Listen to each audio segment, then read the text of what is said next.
বন্ধুরা, এই মুহূর্তে সবথেকে বড় আপডেটটি বেরে আসছে পূর্ব পাকিস্তানের তরফ থেকে। ভারতের বিরুদ্ধে যুদ্ধের প্রস্তুতি নিতে পাকিস্তানের কাছের F-16 যুদ্ধ বিমান ভিক্ষা চাইল ইসলাম প্রোডাক্ট গ্রহণকারী, টুপিদারি পরিহিত, টেরোরিস্ট সমর্থনকারী, টেরোরিস্ট উৎপাদনকারী মোল্লা ইউনুস সরকার। হ্যাঁ বন্ধুরা, মোল্লা ইউনুস। বর্তমান সময়ে পূর্ব পাকিস্তানে ঘরের ভেতরে চিন্ময় প্রভুর গ্রেপ্তারি নিয়ে দিল্লির সঙ্গে চূড়ান্ত সংঘাতের পথই বেছে নিচ্ছে ইসলাম প্রোডাক্ট গ্রহণকারী, টুপিদারি রাখা, টেরোরিস্ট সমর্থনকারী, টেরোরিস্ট উৎপাদনকারী মোল্লা মোহাম্মদ ইউনুস। ভারতের সেনা যে কোনো মুহূর্তে হামলা চালাতে পারে এমন আশঙ্কায় লুঙ্গি ভিজে ফেলেছে পূর্ব পাকিস্তানের সেনাপ্রধান থেকে শুরু করে পূর্ব পাকিস্তানের জনসাধারণ। আর তারই পাল্টা রিটেলিয়েশন দেওয়ার জন্য তোড়জোড় শুরু করে দিয়েছে অন্তর্বর্তী সরকার। একদিকে যেমন চট্টগ্রাম ও যশোরে সেনানিবেশে সেনা সদস্যের লড়াইয়ের জন্য প্রস্তুত হওয়ার নির্দেশ দিয়েছেন সেখানকার সেনাপ্রধান ওয়াকুর-উজ-জামান, হয়তো তিনি হয়তো তার লুঙ্গি ভিজিয়ে ফেলেছে। তেমনই সমরাস্ত্রের ঘাটতি মেটাতে কোমর কষে ঝাঁপিয়ে পড়েছে তারা। অপরদিকে বাংলাদেশের সেনাবাহিনীর কিছু জেনারেল এটা পর্যন্ত স্টেটমেন্ট দিয়েছে, বাংলাদেশের যে কনফিগারেশন আর ভারতের যে কনফিগারেশন, সেটা যদি একজন বুদ্ধিসম্পন্ন মানুষ জাস্ট মাথায় নিয়ে জাস্ট দুটোকে দুই ভাগে বা দুই পাশে দাঁড় করে রেখে দেয়, সেটা দেখেই তো আমাদের লুঙ্গি ভিজে যাবে। আমরা যদি এই মুহূর্তে পাকিস্তান, পূর্ব পাকিস্তান একসাথে হোক, টোটালটা যদি ভারতের সাথে রাখি, তবুও আমরা ভারতের মোকাবেলা করার মতো ক্ষমতা নেই।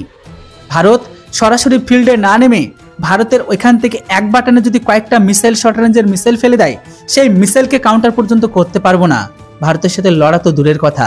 আশা করি বুঝতে পারছেন, এই সমস্ত স্টেটমেন্টগুলো পূর্ব পাকিস্তানের জেনারেলদের মুখে থেকে শুনতে পাওয়া মানে তারা মোটামুটি ভারত সম্পর্কে ভালোভাবে অভিহিত।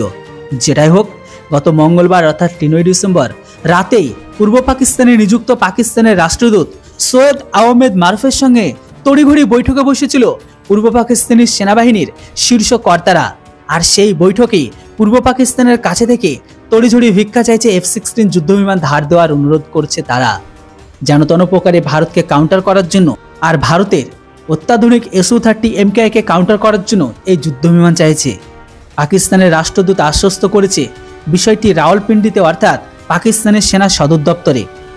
পূর্ব পাকিস্তানের সেনা সূত্রে এটাও জানা গিয়েছে, খালেদা জিয়ার শাসনকালে পাকিস্তান থেকে সেনাবাহিনীর জন্য প্রচুর পরিমাণে অস্ত্র কিনেছিল। তার মধ্যে ছিল ট্যাঙ্ক বিধ্বংসী মিসাইল, যেটার নাম হচ্ছে বক্তার সিকান, যেটি পাকিস্তানের রেড অ্যারো 8। 2001 থেকে 2005 সাল পর্যন্ত 286টি মিসাইল কেনা হয়েছিল।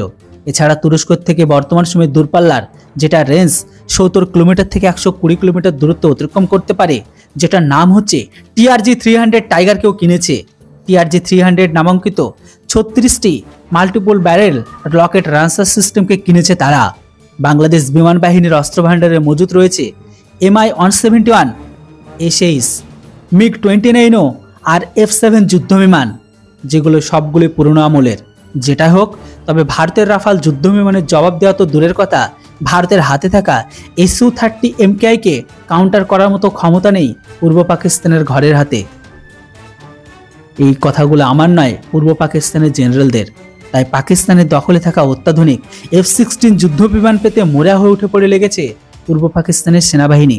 আর এই ক্ষেত্রে আমেরিকা বাধা হয়ে দাঁড়াবে না বলে আশা রাখছে মার্কিন দালাল হিসেবে পরিচিত ইসলাম প্রোডাক্ট গ্রহণকারী, টেরোরিস্ট সমর্থনকারী, টেরোরিস্ট উৎপাদনকারী মোল্লা মোহাম্মদ ইউনুস।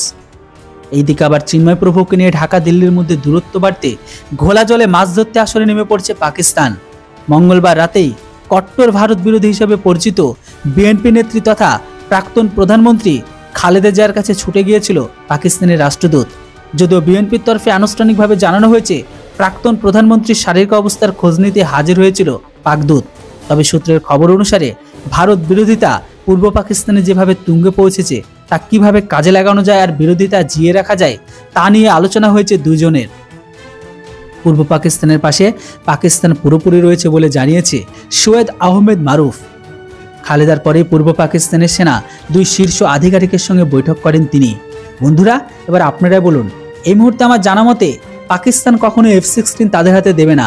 বড়জোর পাকিস্তানের কাছে থাকা চীনের তৈরি পাকিস্তানের নামে 10th জেনারেশনের স্পেসশিপ JF-17 থান্ডারকে পাকিস্তান বাংলাদেশের কাছে বিক্রি করলে করতে পারে, সেটাকে নেওয়ার জন্য ফোর্স করলেও করতে পারে, কিন্তু F-16 নো চান্স। বর্তমান সময়ে আজ যেটাই যে যাই বলুক না কেন, আপনারা কি বলেন বন্ধুরা? বাংলাদেশ পাকিস্তান যদি একসাথে ভারতের সাথে যুদ্ধ করে, তবুও কি বাংলাদেশ ভারতের হাতে থেকে নিজেদেরকে বাঁচাতে পারবে? আপনাদের মতামত অবশ্যই কমেন্ট বক্সে লিখে জানান।